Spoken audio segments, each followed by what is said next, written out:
Halo, perkenalkan nama saya Rangga Anggita, NPM saya 1841076.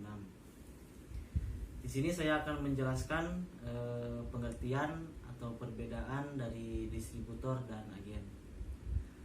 Yang pertama, distributor adalah seseorang atau badan hukum yang menjual barang atau jasa yang bertindak untuk dan atas namanya sendiri, berdasarkan perjanjian yang melakukan pembelian, penyimpanan, penjualan, serta pemasaran barang atau jasa yang dibeli secara langsung dari pihak produsen dalam jumlah yang cukup besar. Kemudian menjual kembali secara retail kepada toko, agen, atau penjual dalam skala menengah. Selanjutnya, agen adalah seseorang atau perusahaan perdagangan yang bertindak sebagai perantara antara distributor dengan agen. Jadi kesimpulannya adalah distributor dan agen sama-sama sebagai pedagang perantara atau penghubung antara produsen dengan pihak ketiga atau konsumen. Itu baik secara langsung maupun secara tidak langsung. Jadi perbedaan mendasar keduanya adalah untuk dan atas nama siapa dia bertindak. Agen bertindak untuk dan atas nama prinsipal yang menunjuknya, sedangkan distributor bertindak untuk dan atas namanya sendiri. Sebagai contoh, misalnya terjadi pada petani, itu baik petani padi, sayuran yang menjual hasil panennya secara langsung kepada perantara. Nah, dalam hal ini perantara ini disebut distribusi langsung. Nah, untuk contoh selanjutnya adalah pabrik ban mobil dan ban motor yang menghasilkan bannya lalu tidak menjualnya langsung ke konsumen, tetapi menjualnya melalui agen atau toko ban, kemudian menjualnya langsung lagi ke konsumen. Nah, distribusi ini yang disebut dengan distribusi tidak langsung.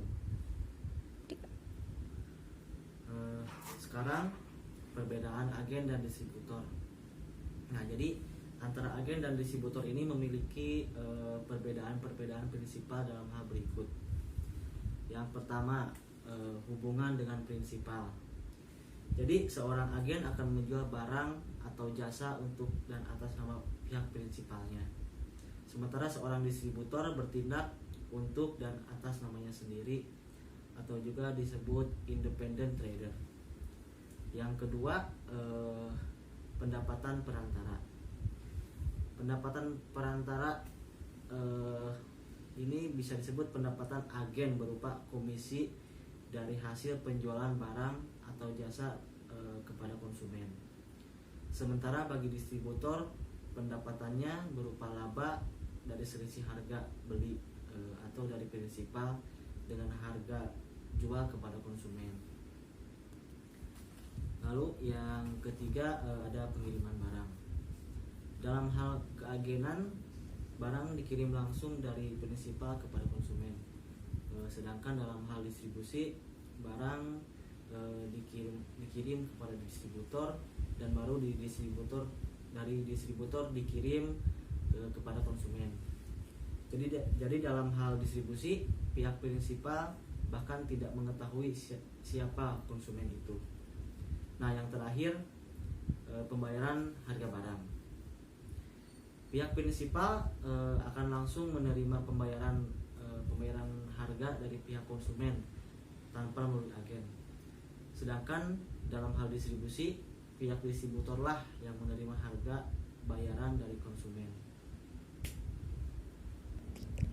Pada prinsipnya, perjanjian distributor dibuat dalam bentuk perjanjian baku atau standar kontrak.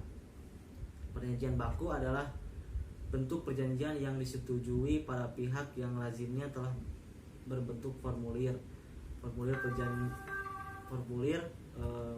perjanjian yang telah ditentukan oleh pihak pertama, yaitu prinsipal. Lalu perjanjian baku diasahkan dengan maksud untuk mencapai tujuan efisiensi, kepastian dan bersifat praktis, meskipun kadang mengandung faktor negatif karena dapat merugikan pihak lain, yaitu dalam hal distributor yang lemah kedudukannya. Lalu perjanjian baku ini terkadang membuat kedudukan pada pihak yaitu distributor dengan pihak prinsipal menjadi tidak seimbang, disebabkan pihak yang lebih kuat kedudukannya dalam hal ini prinsipal menetapkan perjanjian secara sepihak dan tidak melibatkan pihak distributor dalam pembuatan perjanjian. Nah, seharusnya dengan adanya asas kebebasan berkontrak, posisi kedua belah pihak adalah sama dan sederajat seharusnya ya. Namun dalam praktek sehari-hari yang terjadi adalah kedua pihak tidak dalam posisi yang seimbang.